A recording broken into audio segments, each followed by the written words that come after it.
RP online video tutorial.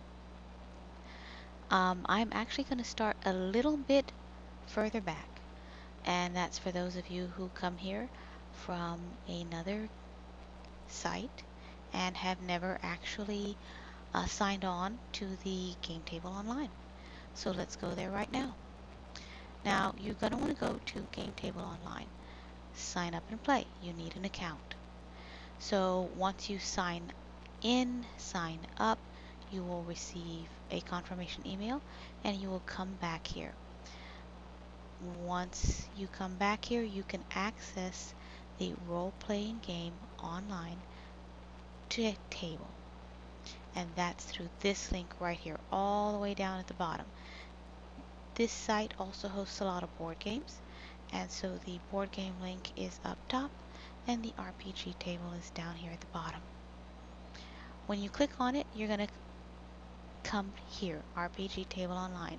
Just put in the same username and password you set for Game Table Online, and you will be taken to this screen. Now, yours isn't going to look like this. Yours is going to look completely blank because you won't have any current campaigns. You're going to want to go to Open Campaigns and join the 1-hour self-guided tutorial. I'm assuming most of you are here from that site. So let's go ahead and launch the table.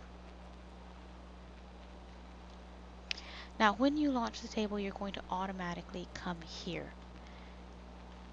The map is set to bring you right here to this miniature version of the entire table. I'm going to move this over. Okay, because these little scroll notes, they're actually called map notes, have a wealth of information for you already there. So I'm going to line these up. And so what you see here is the toolbar. This is in normal mode, map drag mode, map drag mode. Each scroll note tells you what they do. Now I don't actually use the map drag mode much. I right click and that lets me manipulate the map from there. Line of sight. I love line of sight. I play a wizard when I do actually play, and this helps me determine whether or not I've got the range, because you'll notice it automatically counts out your range, so you know without counting teeny tiny squares whether or not you're in range. Pointer tool, another tool I absolutely love, and that reminds me that all of your tools are color coded. So your tokens are your color, your pointer tool is your color, your AoE is your color, your chat is your color. I think that's awesome, personally. Speaking of AoEs, there we go. AoE.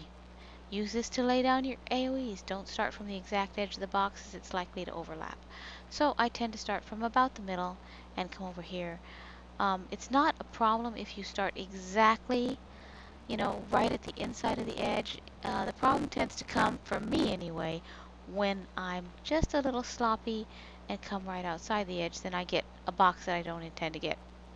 Don't do that to yourself. Lay down your AoEs from the middle. It's easier. And you delete your AoEs by right-clicking on them, as you can see. Make map visible, make map invisible, drawing mode. These are all DM tools, so you won't see them at all. Zoom in, zoom out, and show token names. I'm going to do that right now.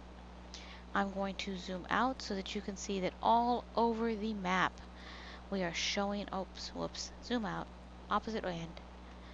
All over the map we are showing our token names. Gets a little annoying. Personally, I don't use it. Personally, if I want to know something's name, I just scroll over it. Ah, every tavern needs a comely wench, and so we have them. Alright, zoom back in. Because this side, which corresponds to this side of the map, is going to tell you all sorts of things. Quick view, double click on any character token. I'm not going to read it to you because you can read it for yourself. And minimize the character sheet, that's your minimize. Lets you see more of the map when you're just in theater of the mind. Journal entries. There are a ton of journal entries here for you. Party notes are for your notes. My notes, Okay, that's the DM notes, and that's what it's going to say when you see the table, DM notes. I have made 9 of them available to you. The first couple, good manners, importing a character, editing your character, the wiki, are going to be what you want to know. Mibit. I love Mibit because the guys on there are absolutely awesome. If you have any questions you need to ask, go to Mibit. Now, these little notes right here are more notes importing a character because it's that important. Hello and welcome to the VT. Set a push to talk. Absolutely set a push to talk. Go up here to voice, configure, Logitech wireless. Can't figure out why it's not on. Okay. Caps lock is my default push to talk. And you can use caps lock, number lock, anything you want. You're probably going to have to unsticky your keys. Just save it and you're golden. Now you'll notice that when I push my push to talk, I flash green over here. Let's use your little pointer finger. Flashing green on all the speakers. These 2 speakers that are red X'd, that means there is no player here on the table. So don't look for them. Okay? It's also a quick check to see if your mic is hot. And when your mic is hot, everybody can hear absolutely everything around you. Kids screaming, dog barking, guy pounding on your door to tell you your house is on fire. You can hear it all. And nobody wants to hear it, so set a push to talk. Unless maybe, the guy really is pounding on your door to tell you the house is on fire. Then we all have a bit of a morbid curiosity and we want to hear that. Okay. This is the blue notes. Notes to myself. Okay.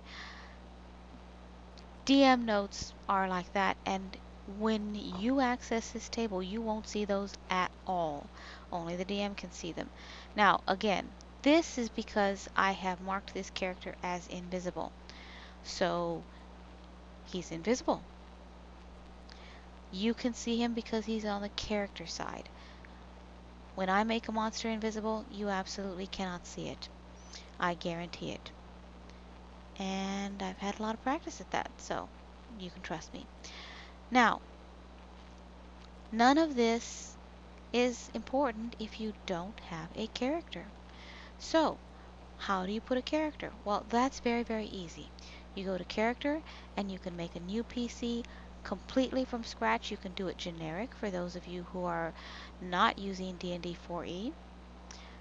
Let's make a generic character. Yay.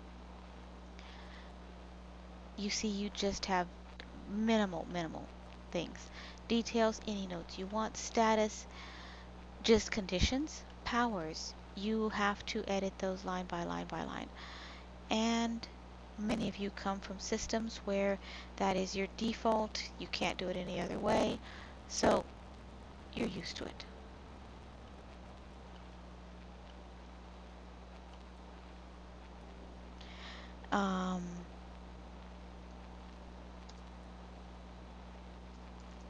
There you go. That's how you do that.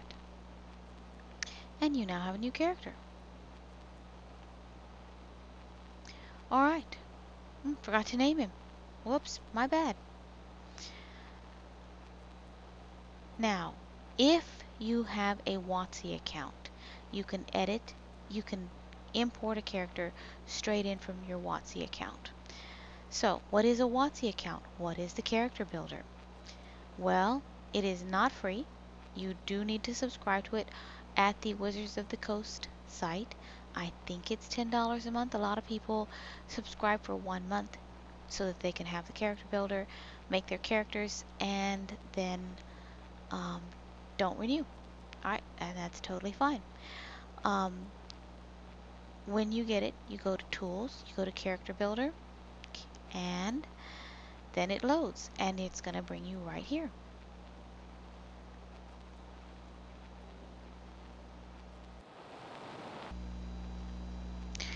Okay, so you go to Snow, you export her, and I already have a character, saved characters folder, so I open that. and I save Snow 13. Why Snow 13, you ask me? Because they only save their name. They don't tell you what level, and if you've got these at a couple of different levels, then it pays to. So then you save her, and you're golden. Alrighty, so back to your character. Now you import the PC that you just saved. Open up your saved character folder, and you should see Snow. There we go. And she's going to import. You will see her as soon as she imports. She's going to appear right on that side. There she is. Alrighty. So once you import her, you can edit her. Editing is very, very important. Right click, change the token. Snow is a Ganassi, so let's go ahead and go to those tokens. Now you will not have nearly as many tokens as I do. I've bought quite a number of them, and it shows. There are a number of free tokens available though, and certainly enough to be representative of the core races. We did with far less when we first started, and so I feel very, very fortunate to have as many as we do now. Now then, let's see. Ganassi.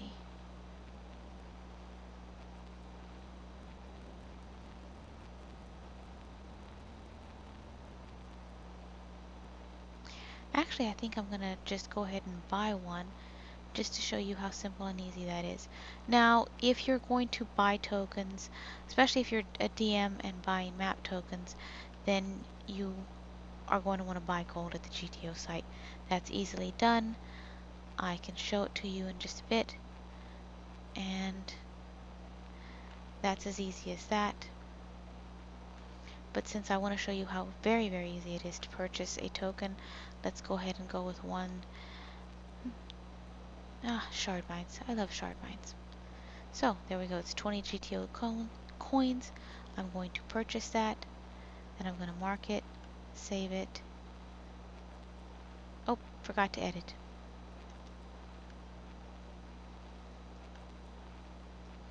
Now once I've closed this, you're going to see that it adds to here.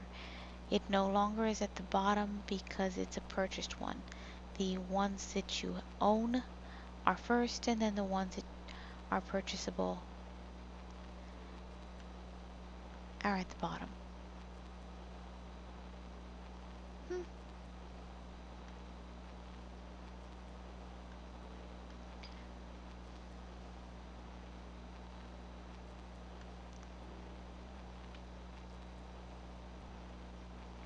Alright, I don't like it when it doesn't cooperate with me.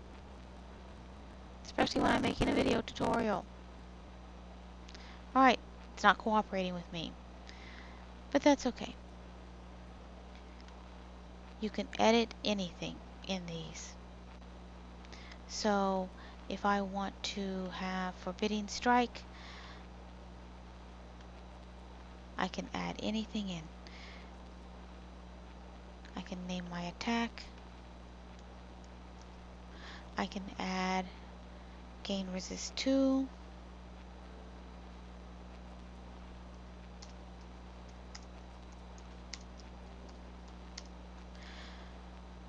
Save it, and it's permanently on the lines. I want you to take a look when you do this at Aurora's character. She is very, very heavily edited so that you can see what that's like. You'll notice all of that goes into the chat lines. And it lets the DM know very, very quickly what your power does and the effects that it has. But in the meantime, since we've got targets to play with, let's play with some targets.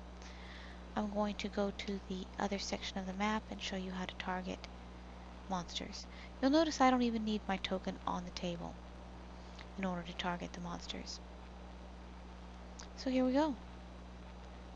From here, I can actually add any bonuses that I might have, or any minuses. Let's say this guy has partial cover, -2. I can put that right on the table. I can go up or down 9, I believe. Right, damage. It will automatically target creatures that you hit. It will not automatically target creatures that you did not hit. You can, however, manually target anything you did not hit. Let's put the shadow spinner over here and let's target him. Alright, say I missed him and my power does half damage on a miss. Say on chaos I do max damage because I critted him. Alright, this guy, my cleric gave me a bonus, and this guy, oops, whoops. Alright, cleric gave me a bonus, and there we go. This guy, my attacks only do half damage because he's insubstantial. Alright, there we go. Easily done. Now, if your powers do push, pull, slide, you tell the DM. The DM very often chooses to unrestrict token movement to let you do that yourself. If they don't, then you just tell the DM where you want them to go. Initiative, very, very important. Only the DM can put you on the initiative. But once you're there, you can edit this to anything you want. So your warlord gives you a +2, you can add that 2 right there and roll it. Once it's rolled, only the DM can edit it. So, oh, whoops, DM, I forgot, the warlord's not here today. So, subtract my 2. There we go. DM does that.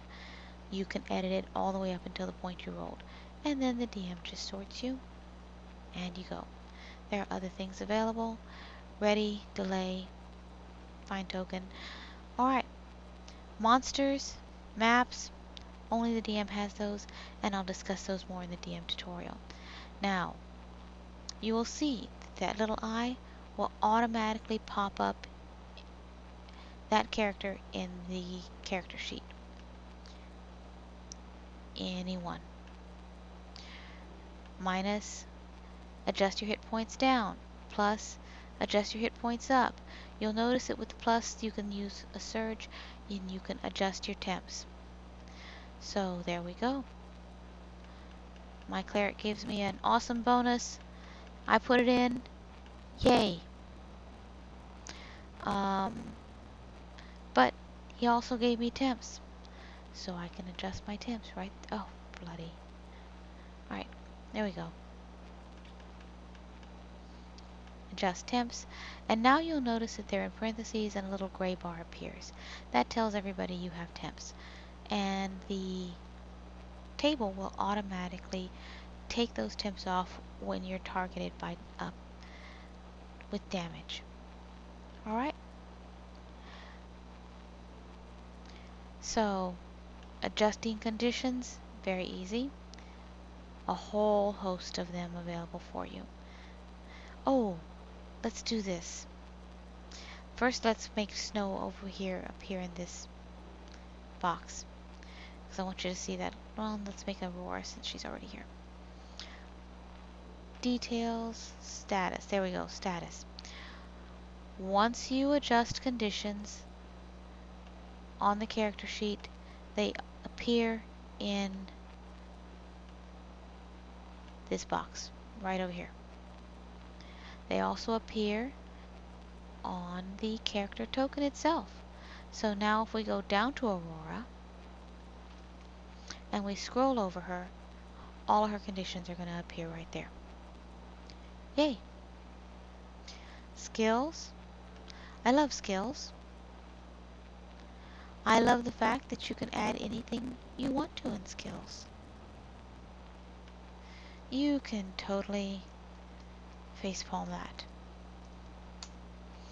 It won't save until you put something in the right box, the die box.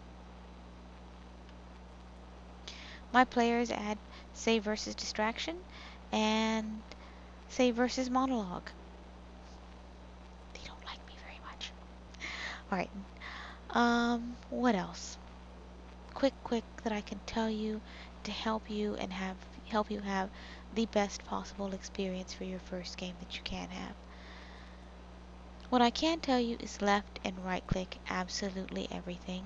Target anything, play around, you cannot break it, and then once you're done, just drop out so that the next person can play around. Let's add a couple of other little things. You will see on the RPGTO table this accept decline. This only appears when you've been invited to a table. You can accept or you can decline. Under open campaigns, when a DM posts something, this is a great big shiny join button. Do not join that shiny little button until after you've read a description. Most DMs will post a thread where they let you know a lot of information, and a number of them will automatically boot you if you don't read that and contact them. So just word to the wise. Read first, join second. There are a lot of things here, facts, wikis,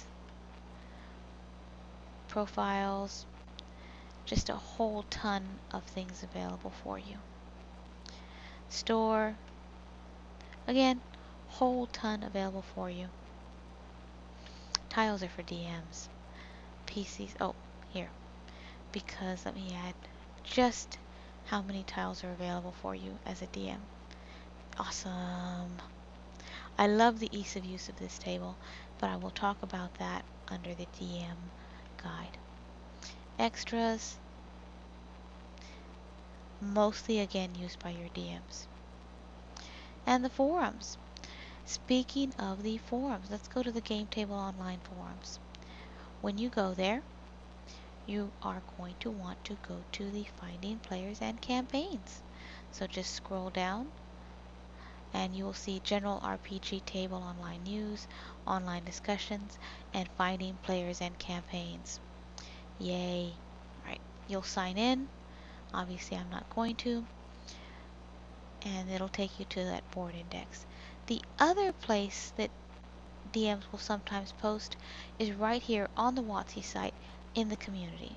Now, the community is free to join. The subscription, the paid subscription for the character builder, the adventure builder, the compendium, that costs you a monthly subscription rate. But the community is free. And the groups are free. And some DMs will post looking for a campaign, those who want to join a session right now. Again, wiki, forums, there's a ton of things available for you. Not many games until you get to know people. So, go to Mibit. Start talking to people. You don't need to create an account, but you do need to have a nickname. So there you go. I can tell you that the DMs that hang out here, very, very, very helpful. Bunch of really wonderful guys, and you will really enjoy getting to know them. Okay, I believe that is it for the online video tutorial. This is just a quick walkthrough. Remember that absolutely everything is on the table in notes. You don't have to remember anything I say, you just have to read. Alright, I will tell you good luck, have fun, and welcome to the RPG Table Online.